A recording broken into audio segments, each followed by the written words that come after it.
நடிக்காதவங்க எனக்கு எனக்கு வந்து ஒரு ஊக்கம் கொடுத்தாங்க. பொதுமக்கள் வந்து சம்பந்தமே நம்ம வந்து ஒரு கோயில் வாசல்ல பூக்காரி அம்மா கேட்டுச்சு, தம்பி உடல்நிலை நல்லா இருக்காங்க? நல்லா இருக்குமா. ரோட்ல பெருக்கிற ஒரு அம்மா பொதுவா வந்து என் கையில காசு இருந்தா நான் கொடுத்துருவேன். ரோட்ல போற ஒரு அம்மா, அதான் ரோட்டுக்கு அந்த ப்ளூ ட்ரெஸ் போட்டு பெருக்கிற அம்மா வந்து, தம்பி என்னப்பா ஆச்சு உனக்கு, இந்த மாதிரி கண் கலங்கிட்டேன். இது வந்து உண்மையிலே நான் வீடு வீடா போய் கேட்டிருந்தா என்ன பிடிக்குதான்னு கேட்டிருந்தா கூட ஒரு இட்ஸ் நாட் பாசிபிள். 40 வருஷம் ஆனா கூட இட்ஸ் நாட் பாசிபிள். ஆனால் உலகம் முழுக்க எல்லாரும் வந்து விஷால் நல்லா திரும்ப வரணும் அப்படின்னு எதிர்பார்த்தாங்க பாருங்க. எனக்கு அதான் என் அண்ணன், நான் எப்பவுமே உரிமையோட சொல்றது, என் டார்லிங் குஷ் ஓட புருஷன், என் அண்ணன் சுந்தர் சார்லேருந்து ஆர்யா, அவன் வந்து I don't know, I was in tears. எல்லாருக்கும் நண்பர்கள் இருப்பாங்க, இப்படி ஒரு நண்பர் கிடைக்கிறது வந்து ஒரு பாக்கியம். நான் ஏதோ ஒரு இடத்துல ஏதோ ஒரு புண்ணியம் செஞ்சிருக்கேன், அவனை வந்து ஒரு நண்பனா கிடைச்சது. வாசுகிக்கு நான் வந்து கடமைப்பட்டிருக்கேன்.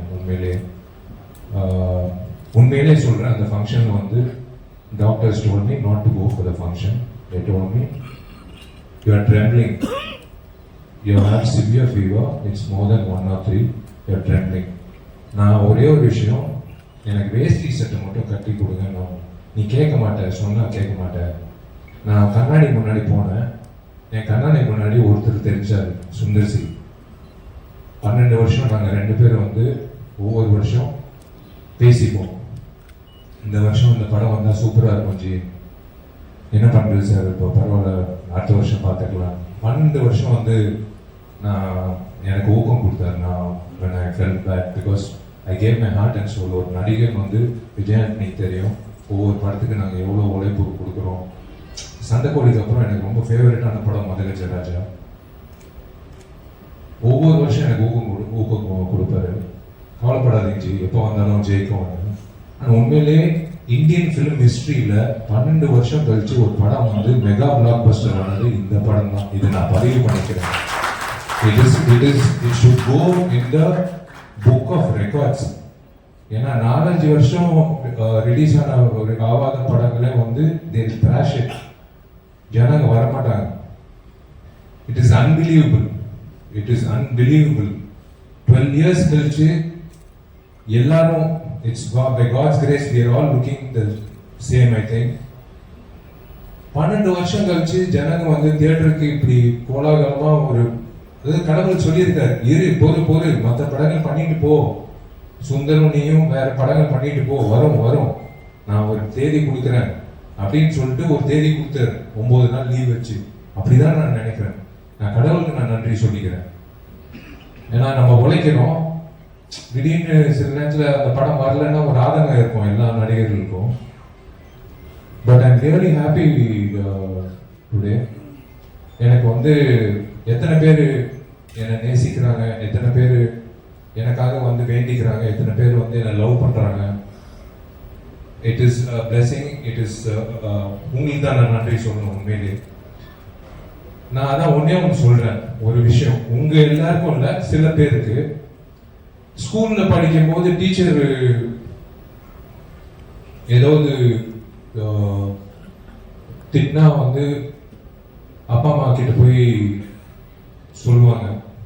டீச்சர் கிட்ட ஏதாவது பாடம் சரியா புரியலன்னா டவுட்டு கேட்போம். அதே மாதிரி ஒரு பொண்ணை லவ் பண்றோம்னா அந்த பொண்ணை எப்படி என்ன லவ் லெட்டர் எழுதுறோன்னு ஃப்ரெண்டு கிட்ட டவுட்டு கேட்போம். அதே மாதிரி தயவு செஞ்சு இனிமே ஏதாவது நடிகைகளோ அவங்க வாழ்க்கையை பற்றி ப்ரொடியூசர்ஸோ டைரக்டர்ஸோ இந்த சினிமா இண்டஸ்ட்ரி சார்ந்த ஏதோ ஒரு விஷயம் இருந்தால் தயவு செஞ்சு ஒரு ஃபோன் கால் தான். I am just 1 phone call away. இல்லைன்னா என் மேனேஜர் இருக்காப்ல, இல்லை எப்படி ஐ எம் அவைலபிள்.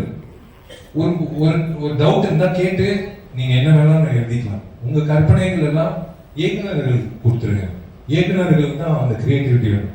உங்க கிரியேட்டிவிட்டி வந்து நீங்க உங்களோட வச்சுக்கோங்க. விஷாலுக்கு வந்து போதைக்கு அடிமை ஆயிட்டாப்ல, நரம்பு தளர்ச்சி, அப்புறம் ஒரு டாக்டர் வேற ஒரு பேட்டி கொடுத்தாரு. அதனால டாக்டரா இல்லையான்னு கூட எனக்கு தெரியாது. ஆனா அந்த டாக்டர் பேட்டி கொடுத்திருக்காரு. ஆனா எல்லாரும் வந்து பயங்கரமான ஒரு கற்பனை உலகத்துக்கு கொண்டு போய் அதுல ஒரு பாசிட்டிவிட்டி என்னன்னா எனக்கு காட்டி கொடுத்தது ஒரு விஷயம், how many people love me. So I really thank those people even though they wrote whatever they wanted. I'll start with Sundarsi. Sundar C சாரோட நான் ஏன் படம் பண்றேன்னா, எனக்கு ஹாஸ்பிட்டலோ இல்லை டாக்டர் கிட்ட போறதோ பயம். சுந்தர்சி சார் படம் பண்ணா எனக்கு ஆட்டோமேட்டிக்கா வந்து குணமாயிடும். ஹெல்த் சூப்பரா இருக்கும், மென்டல் ஹெல்த் சூப்பரா இருக்கும், சந்தோஷமா இருக்கும். ஆம்பளை ஆகட்டும், மதகஜராஜ் ஆகட்டும், அந்த 60 நாள் 80 நாள் வந்து நான் என் உடம்பு, உடல்நிலை, மைண்ட், பாடி, ஹார்ட், சோல் எல்லாமே நான் ஒப்படைச்சிருவேன் அவர்கிட்ட. ஏன்னா it's something, it's like medicine. இவர் படம் பண்றது, ஒரு டைரக்டர் வந்து 30 வருஷமா வந்து நீடிக்கிறது வந்து சாதாரண விஷயம் இல்லை. தயவு செஞ்சு ஒரு வாட்டி அவர் கை தட்டுங்க. இது சாதாரண விஷயம் இல்லை.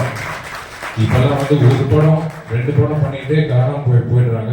நிறைய பெரிய இயக்குநர்கள் இன்னைக்கு இல்லை, இயக்குநர்களே இல்லை. இயக்குநர்கள் நடிகர்கள் ஆயிட்டாங்க.